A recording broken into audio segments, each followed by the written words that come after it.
How's it going?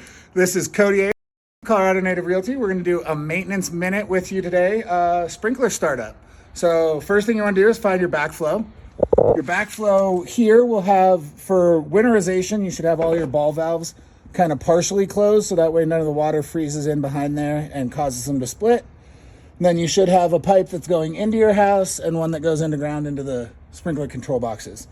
We're going to start by closing all of these valves completely, making sure that your drain is completely screwed in.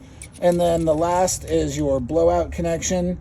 Same thing, it's also a ball valve, so it should be partially open for the winter. Then we will close that off so that it does not let any water out.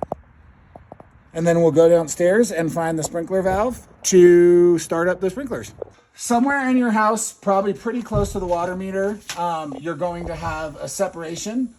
One of these will flow outside to just by where your backflow is. If you look here, we can see that this pipe goes directly outside, and right up here at the top, that's how we can tell that it goes directly outside.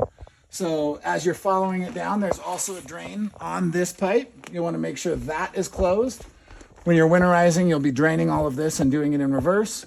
And then you'll start by feeding the water slowly until you don't hear it going anymore. And then you can open this valve all the way, and we'll head back outside to finish up the restart. All right, so now that we're back outside, the water is coming out from here. So we're going to fill it in series.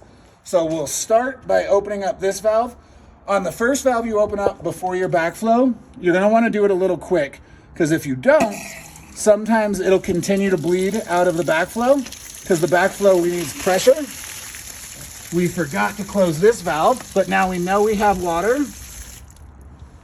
That valve is now closed. We can verify from inside the house through valve 1 and the backflow are all pressurized now, and we don't have any leaks. So the next thing is we will send it down to the sprinkler control box, which we can still hear water running because the valve in the sprinkler control box is still open. So we need to put that cap on.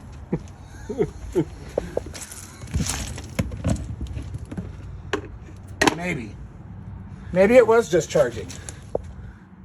I'm pretty sure this is closed. It's just... Yeah, so let's see if it feeds a little bit more.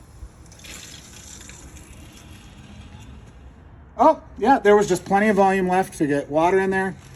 We can now see inside the sprinkler box that we don't have any leaks in there. And the next thing we will do is test zone by zone, which you can do manually by turning these solenoids on the valves, but we're gonna use the controller to make sure the controller works as well.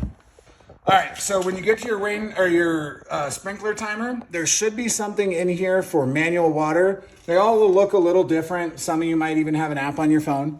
But we're going to turn it to manual water, and we're going to go through all for 2 minutes and hold it.